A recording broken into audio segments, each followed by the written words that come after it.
Once again, we welcome everyone to Awake Nigeria, and this is the fourth edition of Awake Nigeria. You're welcome. I welcome you, all our viewers, and I want to thank everyone for the feedback we got concerning the program. And this is a conversation, and it's like we call it Awake Nigeria, connecting the missing dots, connecting the missing dots. We believe that it's important that all Nigerians participate in this conversation so that we can fashion out the kind of destiny we desire for our beloved nation, Nigeria, because we know there's a lot to be done. So today, Dr. Dada is not here. He's on another assignment, so we miss him. That notwithstanding, I have with me today someone I've known for over 40 years, and someone of, I would say, the resume that can do justice to the topic we want to deal with today, because today we'll be dealing with the role of the civil service in the present Nigerian society. And like we do, we want to provide solutions as well. The first edition, we dealt with the first and second, we dealt with religious groups, namely Islam and Christian. The third edition, we dealt with the societal values, the role of societal values and expectations. But today we'll be dealing with the role of the civil service.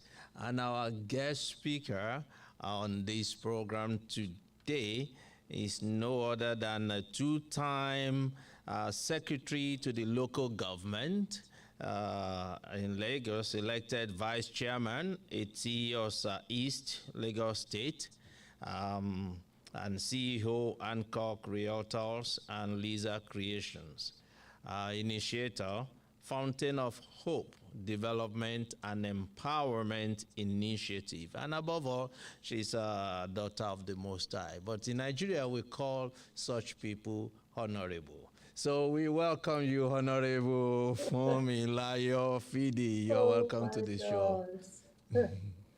Thank you very much. It's nice to see you again. Thank you. My brother for life. We bless God.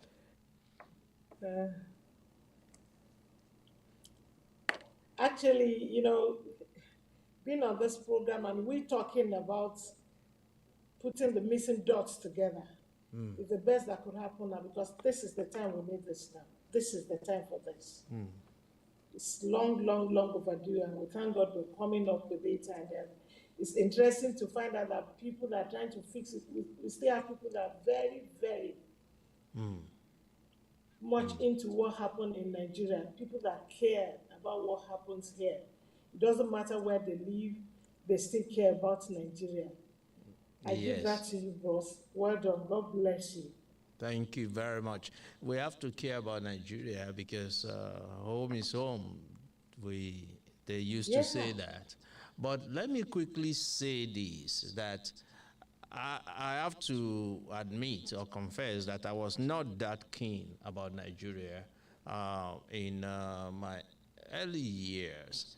But I met a lady of note by name Mrs. Fola Akintunde Ighodalo. And I want to say that this episode of Awake Nigeria, I want it to be like a tribute to her. I call her Mama Ighodalo. And everyone who hears this, who happen to know her, she's going to be with the Lord now. But I was looking on the internet, I got a little write-up about her. I will read the write-up, but I lived with her. I spent time with Mama, and I want to say to anyone who care to listen, these are real civil servants. Not only that, she I would tell people the bit of patriotism in me, I got, if not almost everything about that from her. You see, I'm now far away from Nigeria, but I cannot but think of Nigeria and how we could. God bless her soul. God bless her soul. So, who is Mama, the late Mama Fola Akintunde Igodalo? Her full name actually was Fola Yegbe Igodalo. She was born in Okeigbo in Odo State in 1923. Our extended family were traditional religionists, but her father chose to be a Christian. And Mama told me a lot about her father, you know, and how she drew a lot of inspiration from her father. But Mama, very brilliant at her time, to the extent that she won scholarship to go abroad, and she studied London University. She graduated with a degree in economics. At that time, when there was not many people were inspired to put a female child in school.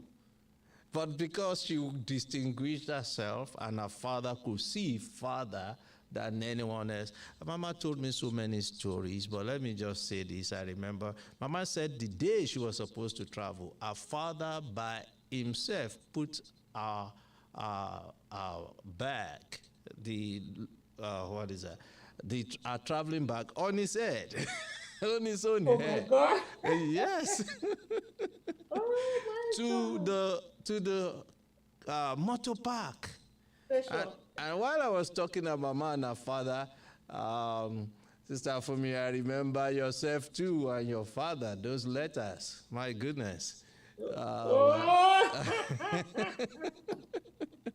But the thing is, we will not be going there today because we want this to be a tribute to Mama Igodalo. But thank God for good fathers that impacted or are still impacting the life of their children, especially female children, at a time when not much of that was done.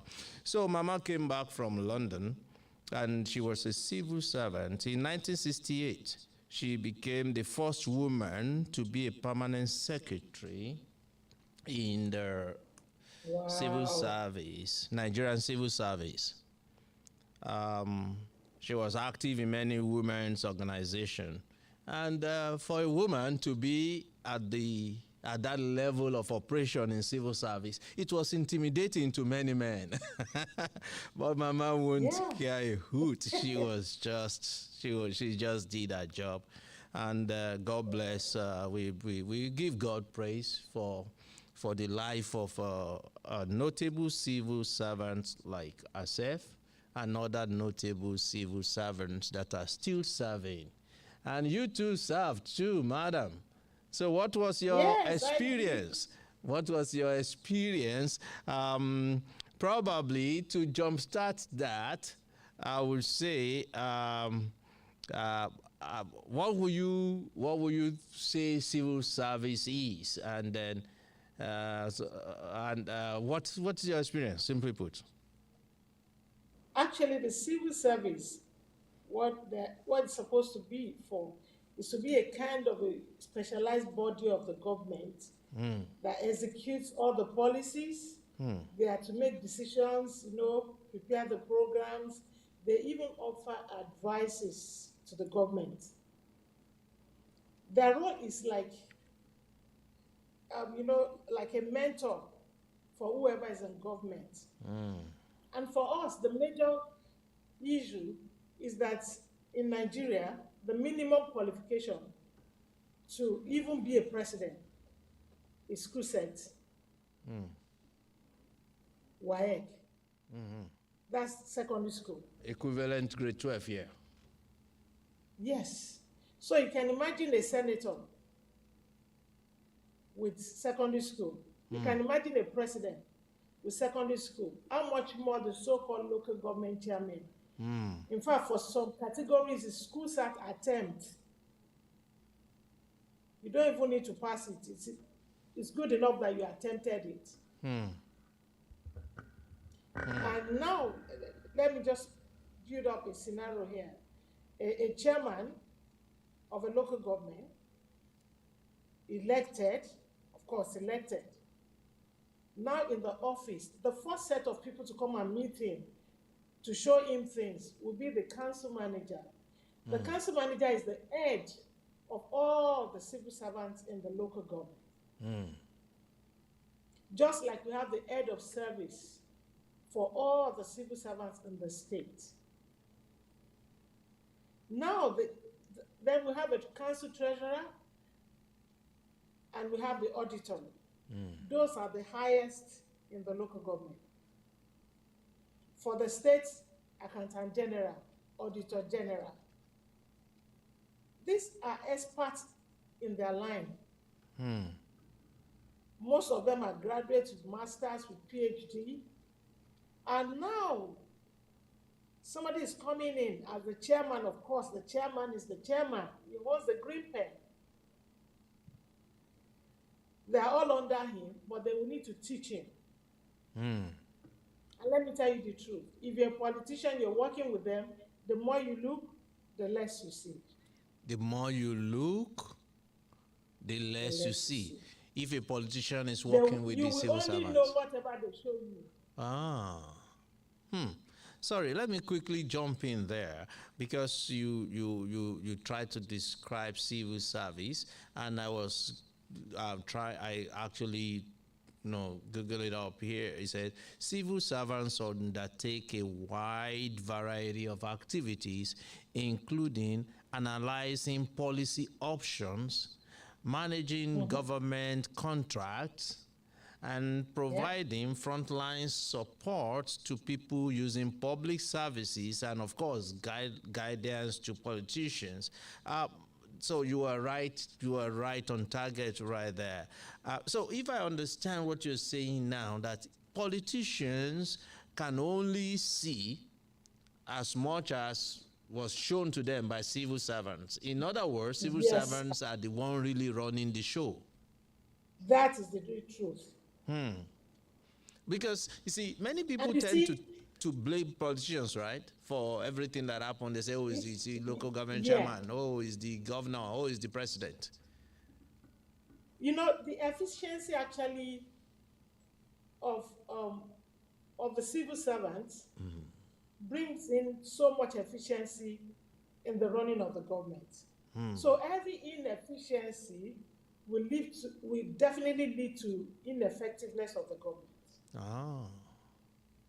So, you see, if I jump in there, if you don't mind, can that be that if a government fails, a particular government fails, it's the civil servants that fail, not actually the politician? Yes, because you see, when it comes to writing papers, everything that has been documented is being done by the civil servants. As a chairman, they give you a civil servant that is directly like your PA. When you need to do some things, is the one that will write the papers. Is the one that will tell you, we cannot take this money from this side to this side. It's meant for this, and it's because they're supposed to actually monitor and guide issues of the local government, or whichever government they find themselves. And you know, this thing actually go on like that. It goes like that from local to state, from state to federal. That's true. That's true. We have the three levels of government. Imagine there was something I watched recently. I think the House of Reps, they were actually checking the people already preparing their budget for next year.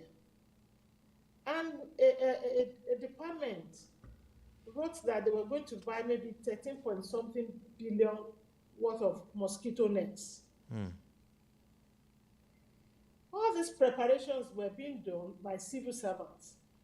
A politician cannot prepare an accurate, because even at the local government, if you're going to prepare a budget, you have an HOD. The HOD of that department will be a civil servant. But what the supervisor, who is like the commissioner, will be a politician. Okay. So the HOD will prepare it with a semi-illiterate, so-called somebody with a school cert, sitting beside the master's order to prepare a budget. What can he influence? The only thing the politician influences is that 200 million, can it be 400 million? Without proper If understanding. A civil servant says no, it's not possible, sir, because this is this. It ends there. But if they start, just like the Bible says, two cannot work unless they agree. So when the politician fails, whoever is monitoring them, whoever is advising them has failed as well. Yes, you can notice I've been trying to jump in. What if the politician says, okay, I am the chairman, I am the governor, or I am the whatever the post is, this is what I want you to write. What can a civil servant do in that kind of situation? You know the funniest thing? What? The chairman cannot remove any civil servant. You can only report them to the state, especially from the local government. But you can make life difficult for them. You can't remove them. Yes, you can make life, but one of the problems we're actually facing, like I found out, is that because of the political interference in the civil service, we're having issues. All right. Because there's no way the chairman will not want to use his power. He's the boss. Okay. So meanwhile, the civil what I servant can has see, the right to teach them. What I can see there, we have been able to identify, for instance, two possible problems with civil service. Number one, let's say ignorance or level of education, that is, and then political interference. All right, so we note and those the political instability too. Political instability. So can you explain a little more on that, please? Yeah, like I met a lady who was a cleaner, and they were calling her seven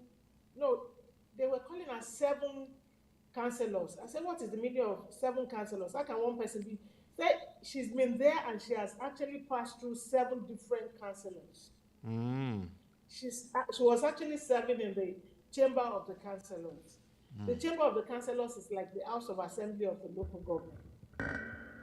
It's possible for, like in Oyo State, just a time ago, it was APC. Now it's PDP. Most of the time when politicians get to a place, they try to surround themselves with their own people. Oh, okay. So they try to move some people. There might be some people that have been working well, and they will move them, bring in their own people, reshuffle the whole thing. There's this instability, and it's been caused by the political sector because of the change in the parties. Okay. But the one that actually surprised me, we have something beautiful going on in Nigeria now, with all due respect. In Oyo State, in December 2019, Oyo State actually passed a bill of anti-corruption agency, bill of 2019. What does the bill say and what does it do? Yeah, the bill is actually to restrict civil servants from collecting bribe or that's a big collecting one, anything at all, or like asking for something before something is done. And it's so stated, it's about 45 pages. I was going through it this afternoon, and I find that a lot of things are embedded. Like one paragraph said that any person who asks for, receive, or obtain any property on behalf of benefit, you can report. There are alarm blowers, whistleblowers. Or like as a contractor, somebody does something, you can report. They actually have an agency set up. They passed the bill. And the governor said, if I'm the one found guilty, I will put down my immunity and answer the agency. That is the present governor. Governor of your state. Can we say that we go for all the other governors? You see, now we have come to a point in Nigeria where it's no longer about any party. It's about the personality that is good. If you are good, you are good. And this was the only governor that actually declared his assets in the whole of this country. Nobody declared assets again. That's so interesting. You can get things right, and you can see the civil servants sitting tight. Because if you are caught, you are gone. Okay. And they work hand in hand with the ICPC and EFCC. What is ICPC, for the sake of people who don't know what the full meaning of this is? Okay. Let me tell you, this one is how do I put it now? I'll get the full this thing, but it's a body actually like in charge of corruption. It's an anti-corruption agency like the EFCC in Nigeria. Okay. You know, they put together all these agencies so that to curb some things. But despite all the curbings, you know what is still happening. All right. And I would not want to say that it's only to the politicians, sir. Because how come the Abacha loots came to be in a military government? Is that a question for me? Oh, that's a rhetorical question, I believe. Yes, now. If I try to answer, so if I try to answer, per se, okay, that is the military too. Yeah, but civilians, sorry, if you don't mind, civil servants are working with military too. Yes, that's what I'm saying. And so much money was looted. So it's not really about the politicians. And it's a system that if we can actually work on our civil service, if there are people, you know, I was trying to provide some solutions like if we can just have an anti-corruption system in every, even starting from local government. Though we have a checkpoint with the House of Assembly, they'll come out with the committee on this, committee on local government, and they come and check. We have auditors, but in a political system where somebody comes into power and change the auditor to his cousin, what do you expect? Yeah. That's where the political interference. All right. Then naturally, civil servants have this negative attitude to work.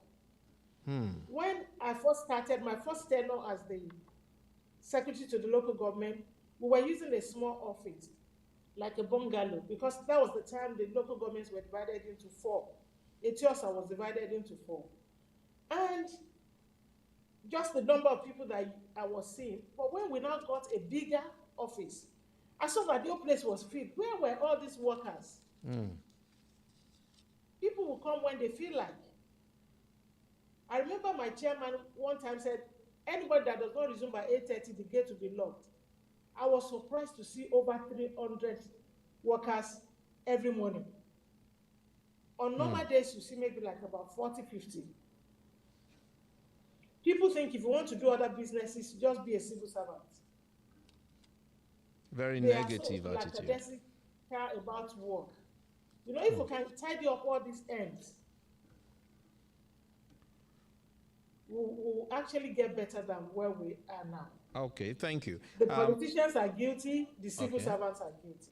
Well, because we are looking, and the military too, because you mentioned the military. Everybody. But one thing I see from this is that the civil servants are in the center of it all, in the center of governance, whether it's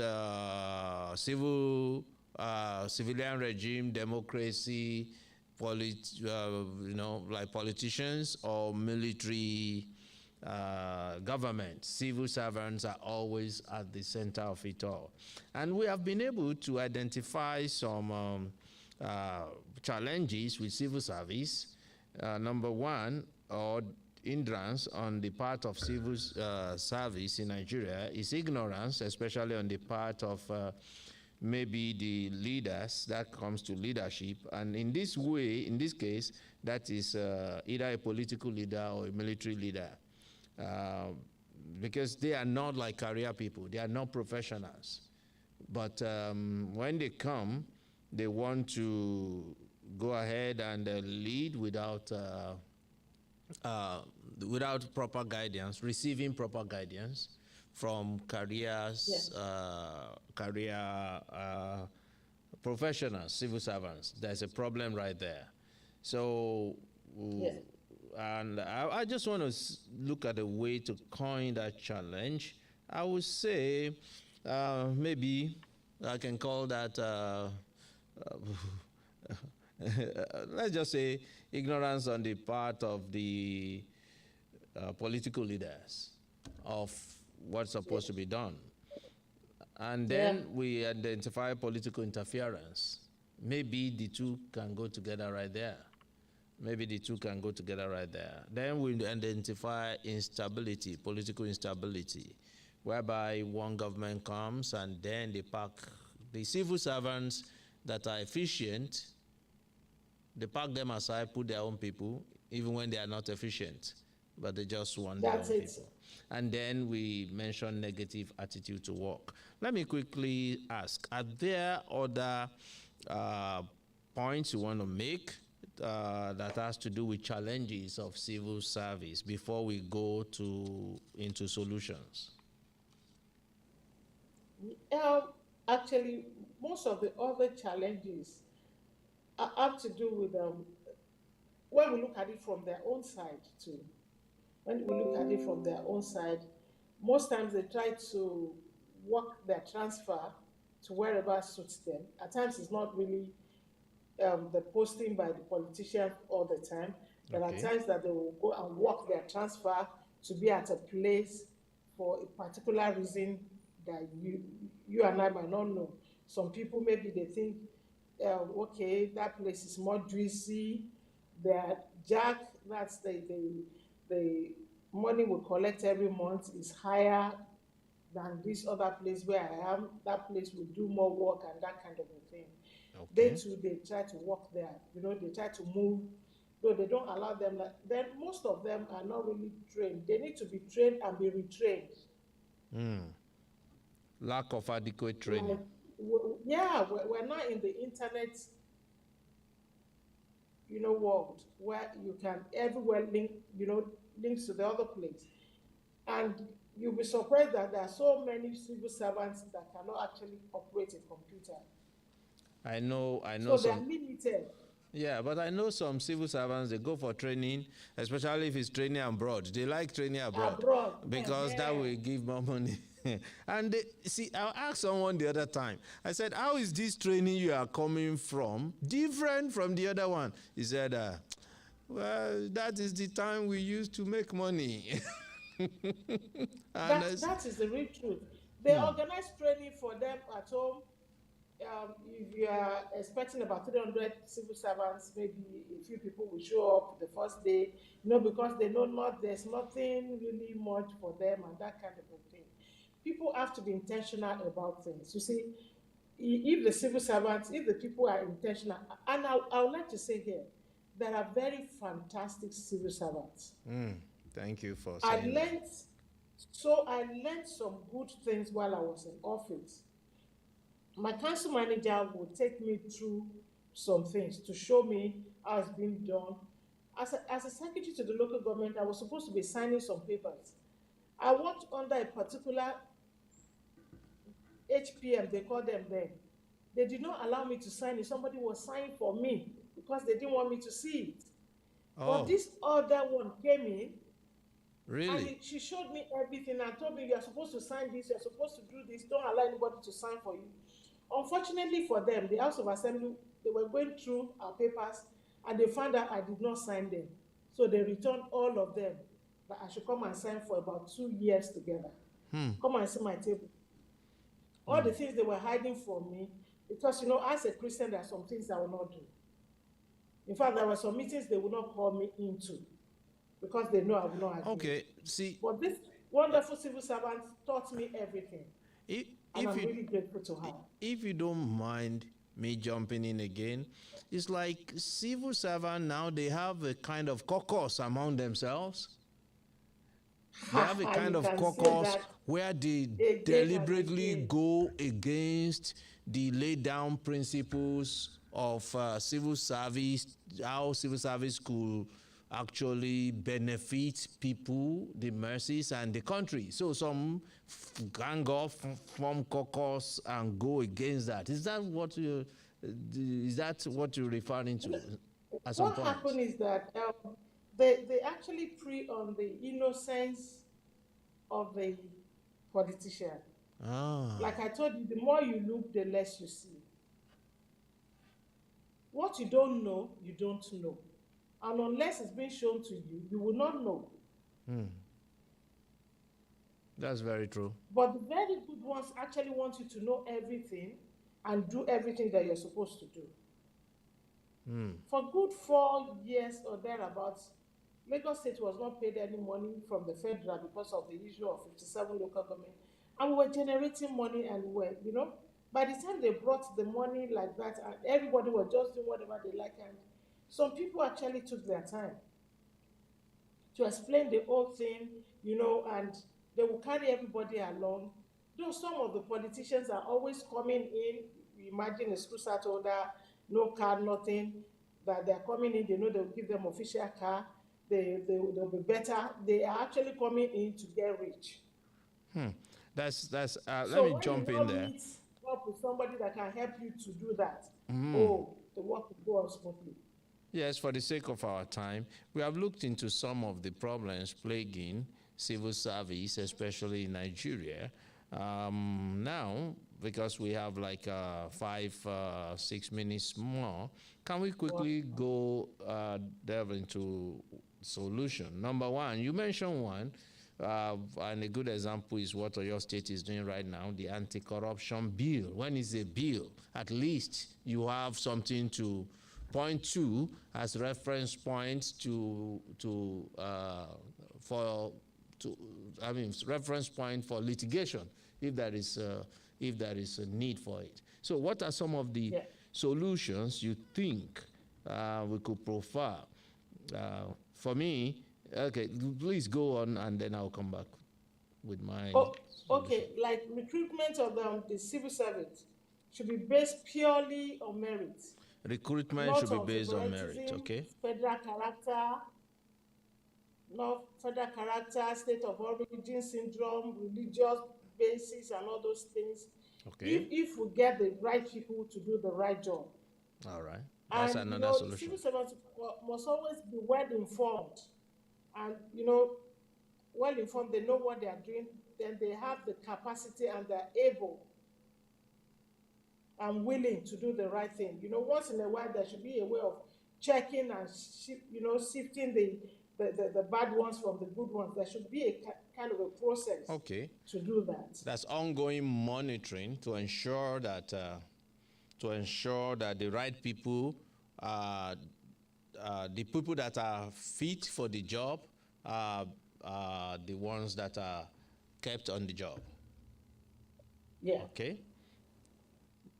So any other solution, or one or two? The civil servants themselves should sit up. Why? Let me ask you, when you say that, why do you think any civil servant should sit up? Because it's not as if they don't know that they should sit up. But do they actually have the rationale? Do they actually, what is the reason? Why should they sit up? You see, I'm very sure, I was saying people should be intentional about something. If we all decide that we want a better place and a better Nigeria, people can sit up. They know what is wrong. They know what people that are doing bad things, they know themselves. They're just looking for somebody to tell them that you are wrong. They know where they are wrong, so they should sit up and do it right. Sit up and do it right. That's interesting. Yeah. Yes. I just want to say thank you for your contributions, and I want to say that thank you for having me. You're welcome. And I just want to say that from everything we have said today, if I will sum it up, if Nigeria will be a better place, civil servants need to sit up. Would that be a good summary for all our conversation today?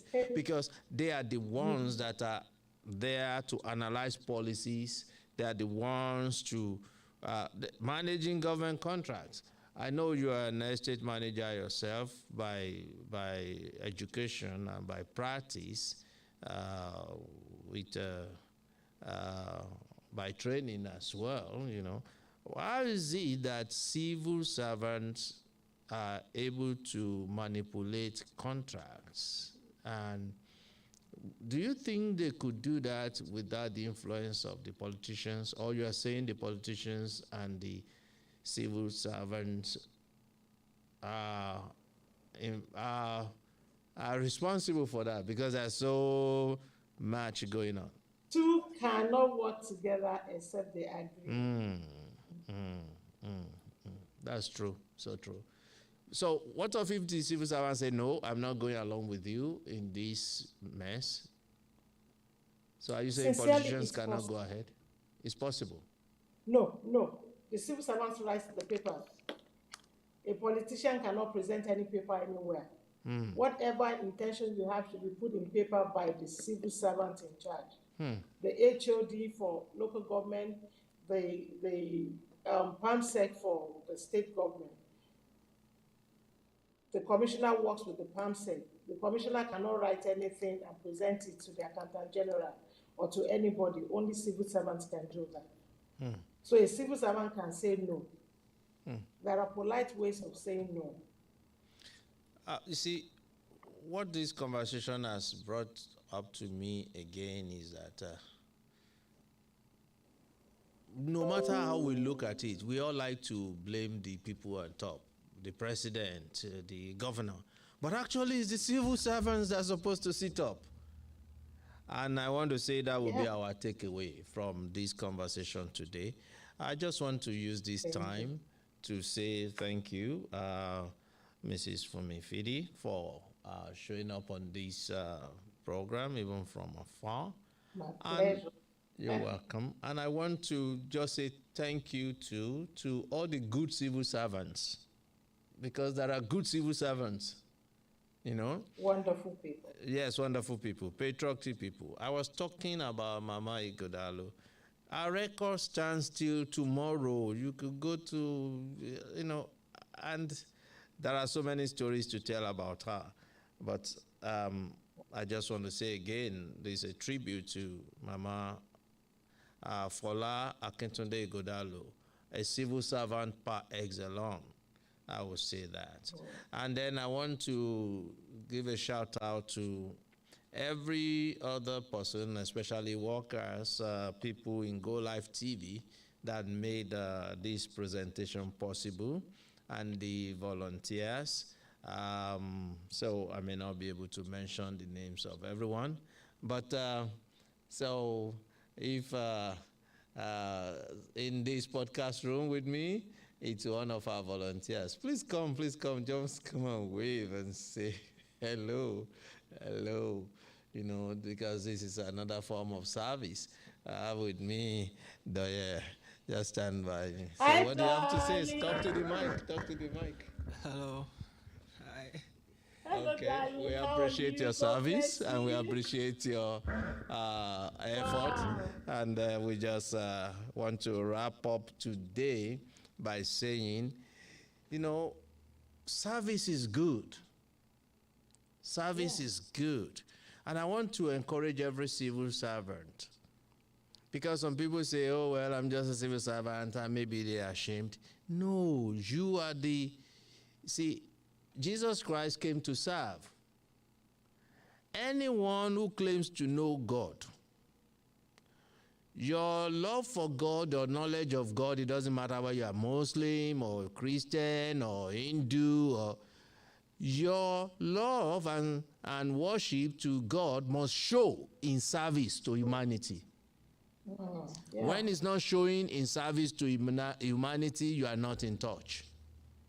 you are not in touch. So I want to encourage every civil servant, do all that you do as unto the Lord, because God is the God of all nations. He's the one in charge of the affairs of nations and in charge of the affairs of men.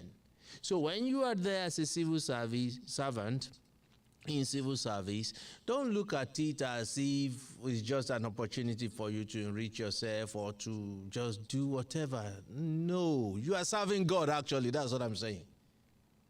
You are serving God. Any civil servant that has not gotten to the point where you see your office as a means, as an avenue to serve God, you still have a long way to go. I just want to leave you with that. We say righteousness exalts a nation. Sin is a reproach. For a nation to be exalted, the civil service and civil servants need to see themselves not only as serving the nation, not only as serving the citizens of the nation, but serving God as well.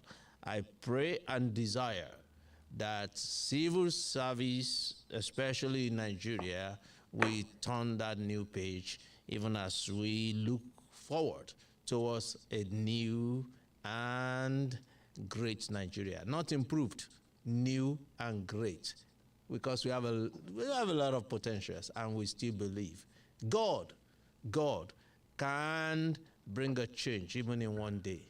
So with that, we wrap up this episode of Awake Nigeria. Join us next month, viewers, for the next episode of Awake Nigeria. And for now, we say bye-bye and peace. Bye.